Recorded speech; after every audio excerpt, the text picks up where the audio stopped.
is you help organizations anticipate, identify, measure, and then mitigate cybersecurity threats. Is that correct? Yeah, that's about right. Everything's online nowadays. It's the Internet of Things, it's the Internet of everything. And so 30 years ago, who would have thought when, just after the US military invented this thing that the lab coats called TCP over IP, which became known as the Internet. It was developed into the World Wide Web actually at CERN in Switzerland. And it was just a cool way to communicate back in those days. Well, today you can turn power on and off. You can turn electrical and medical equipment on and off by being online remotely. In fact, you can even do surgery remotely through the internet using robots. And so everything's online today, and we need to understand the threat landscape that's out there, because other lab coats that do not have a good sense of moral justice will manipulate data, keystrokes, in order to influence outcomes. And they do this for financial gain and illicit profit. And so we need to be careful of those folks that are doing that. Now criminals can reach through the telephone wires, as it were, metaphorically speaking, and do what they do best, I suppose. Whereas before, their reach was limited to their geography. And so now, we've got computer systems that can stop people doing that. And in my world, I don't chase these people. That's law enforcement. But what we do is we help private and public corporations understand where these threats are coming from, how to shore up their defenses, and implement technologies to stop themselves from receiving a cyber attack of any kind. So can you give me a couple of examples of the kind of cyber crimes that are happening at the moment? I'll pick on a particularly interesting example. It's actually quite old, and in my world, quite old is about 18 months ago. But it was interesting simply because we have a team of about 300 or 400 offensive cyber operators, and what they do is they go on the dark web every day in the deep web. They take on a persona or an avatar pretending to be a terrorist or a criminal, and they will interact with these very bad and nasty people who are on the dark web. And not all people on the dark web are very nasty and terrible people, but they engage with art, and they attempt to either enter into a transaction with these folks, so trying to buy what it is that they're selling, right? Or figure out what it is they're doing. Okay, so here was one example. As they are researching and going online to look at what's happening on the dark web, we saw maps for sale. Maps, not like geography maps, but maps of buildings, right? So dimensions of rooms of various different buildings, corporations. They were categorized also. So you couldn't see the actual data, but you can see the category of the data. We have maps for sale, maps of high net worth individual houses, maps of museums, maps of corporate buildings, etc. We thought, well, this is interesting. Why? And so in doing a little bit of research, attempting to befriend the criminals, in this case, we actually got pointed out. They said, you guys are the good guys researching, white hat hackers, they're called, or you're spooks, right? You're members of the intelligence community or law enforcement trying to catch us. So the communication was terminated. Well, we continued to do some research, and this is what we found out. Those robot vacuum cleaners, Rachel, that go around and then they suck up mostly crumbs. I have one. They're not that brilliant.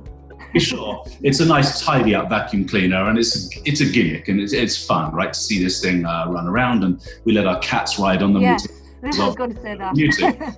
Well, the manufacturer of a very strong line of these robot vacuum cleaners, what they were doing is they were gathering intelligence. This is legitimate and it's okay, but they were gathering the intelligence of what the dimensions of all rooms were in order for the battery of the robot to be more efficient.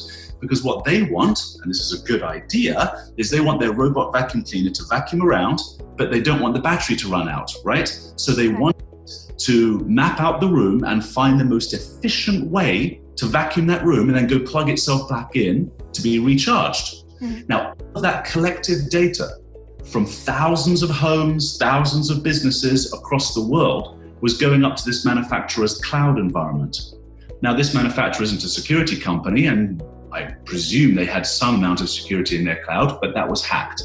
And so what bad guys were able to do is find the dimensions for, let's say, high net worth individual houses or of banks, for example, and sell that Now they're going to sell that because it would be useful, let's say, if you were the target of a kidnapping, right, to have the details of your home. Or say you've got somebody who's very powerful. There was just a drug king I'm out of New York here, so being tried in New York. It might be interesting for a billionaire drug king that's on trial in the United States to have the dimensions of the houses of the people on the jury or the judge if you wanted to influence them. So these are some of the things we discover. That one's a little out there, but I use the example simply because it's quite interesting to see how the bad guys think. They're able to data of people's homes, of buildings. Let's say in espionage, if you want to spy on an aviation company, big bucks, big business, it might be helpful to have the layout of those offices. And so they find these things and they simply monetize them. So a cyber threat is simply any vulnerability that somebody has been able to figure out a way to monetize. And so it's a bug in the system, right? Software bug. If a bad guy finds it, they try to think how to monetize it. So this is what we're fighting against today. Wow, that's quite frightening to think that something like that could actually happen. So, so who are these hackers, and what motivates them? I know obviously money does, but where do they live? and how do they get paid? Well, since the advent and the real rise of Bitcoin, we saw massive amounts of action in the, and I have to call it a syndicate, a cybercrime syndicate world. And they are syndicates. I mean, they're very well organized. They have CEOs and CFOs. They have quality assurance, SLAs for their products that they sell, right? So an exploit kit is a malicious software kit that they can rent out to other bad guys. So who are they? We see a lot of traffic coming from Eastern Europe. You also have nation states, for example. There are cyber thieves in almost any country as well. And so I'll give you an example of what they do. So they will build, let's say, an exploit kit. And what an exploit kit is it's a beautiful GUI, which is a graphical user interface. So think of Facebook, think of LinkedIn, where you can click and grab objects and move them around, right, and enter information. Well, the bad guys create this too, so that they can rent this exploit kit to other bad guys who perhaps aren't technically apt, right? Can't create this thing. So if you think about the old school mafia type criminal, right, back in the 60s, 50s and 60s, did they go out and make and manufacture their own gun? Well, no, of course not. They bought one from Smith & Wesson or Colt or Browning. Well, it's the same thing. Bad guys want to get hold of this new weapon. It's a cyber weapon, but it's quite complicated, right? You can't just go buy this weapon in a store. And so they find it online on the dark web, and then they rent this exploit kit.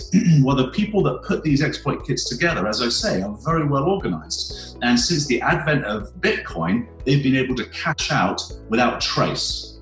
So this is why we've seen such a massive rise in cybercrime in the last 4 years especially. Okay, well, of course they're all linked. Let's say Bitcoin, you can't trace it. So it's anonymous, isn't it? Okay. So what do you think corporations could do better in order to reduce, any risks that could happen their companies or business? There are several very important things corporations need to do. So if you think back about 20 years ago, the CIO role, which is the Chief Information Officer role, that's the person who is the head of anything to do with digital and IT, let's say. Of course. CIO role actually did not report to the CEO. It reported to facilities management. These guys were simply pulling cable, installing printers and fax machines, etc. This is maybe 20, 25 years ago. Today, it seems ludicrous to have a CIO report into facilities management. It's such a vitally important role. If your computer systems go down, your business could come to a grinding halt. And in fact, we have examples of this. So that person is so vital, they report to the CEO today. Well, the CISO, which is the Chief Information Security Officer, that's a role that got birthed really after the CIO role. That role reports into the CIO. Now, not many CIOs are going to be happy with me saying this, but the CISO needs to move out from under the CIO and start reporting to the CEO. Okay. It's too important today.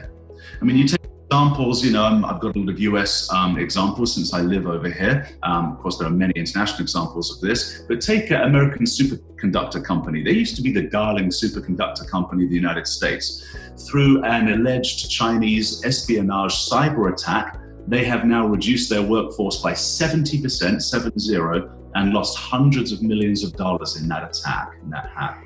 And so you would have thought that having the CISO report to the CEO and provide a weekly report on its cyber strength would be a very, very useful thing to do. So I think you're going to start to see that. And that report needs to be signed off by the general counsel, right, and other stakeholders within the organization. So that's the first thing they can do, is restructure the process. The next thing they can do is assign a little bit more budget. We all want more budget, so I say a little more budget, right?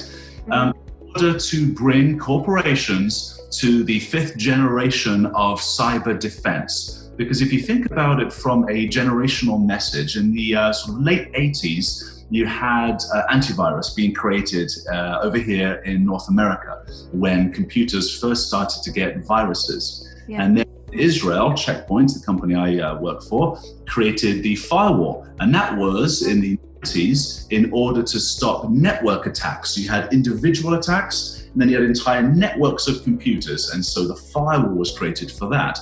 You continue in the next sort of generation, sort of late 90s, early 2000s, we start to see application-based attacks. So at first it's computers with individuals on viruses, then it's entire networks of computers, and then applications became so massive. Think Salesforce, think ServiceNow, Dropbox, Box.com. All of these things are applications today. To coin a famous term from Steve Jobs, there's an app for that.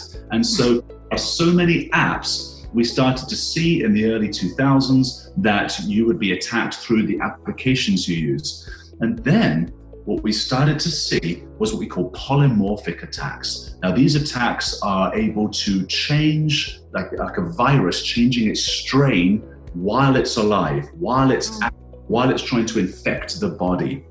And so these attacks became very sophisticated, big payloads, able to do big damage, able to influence things in the real world, turn power on and off, for example. Let's say the air conditioning in summertime, or turning their heating off in wintertime to extremely cold places, or to entire buildings, or to ransomware all the information that a hospital has, for example, so that they can't function effectively by treating their patients with having their charts. And then the 5th generation of attacks was the latest generation, where we saw what we call mega attacks. And these, you saw nation state attacks, again, allegedly Russia attacking the Ukraine with NotPetya, and then that leaked out into the world, and it cost folks like Merck, the shipping company, hundreds of millions of dollars.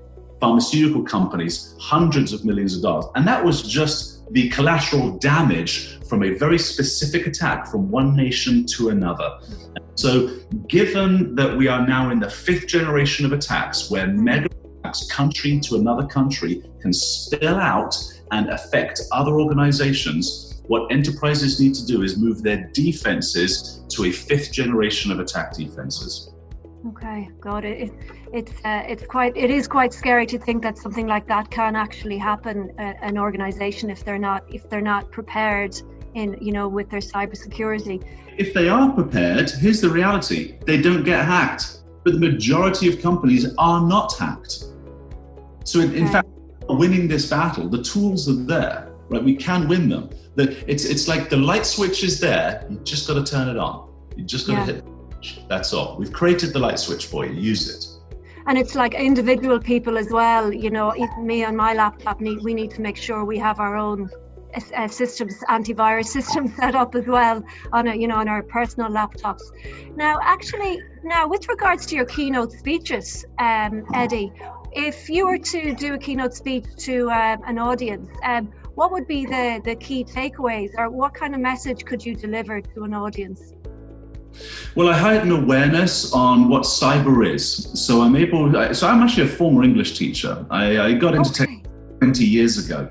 And so fortunately, that was just luck of the draw. I've been able to take very complex ideas like TCP over IP, the internet, right? What's happening out there online, what these attacks are, and explain them in layman's terms, in very simple terms. And so explaining what are the threats that are currently facing us today, and how can we overcome them? And you brought up a very interesting point, Rachel. You're right. As an individual, and those are the ones that I worry about the most, because corporations have corporate budgets, right? So they can afford some pretty strong tools to stop these types of hacks from happening.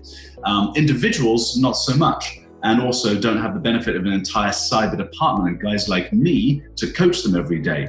So they really need to take on the responsibility of it themselves. And in actual fact, there's only a few simple steps that they need to follow, which I outline in my keynotes, which will, almost guarantee them, at least anonymity online, and certainly being the least of the targeted people, and probably one of the most robust people out there. And so it's the old adage, if you put bars up on your window and your neighbor doesn't have any bars on their window, the thief's going there. And so what I do is put bars up on your window. Brilliant. Brilliant. Well, listen, Eddie, thank you so much for taking the time to speak with me today. Pleasure.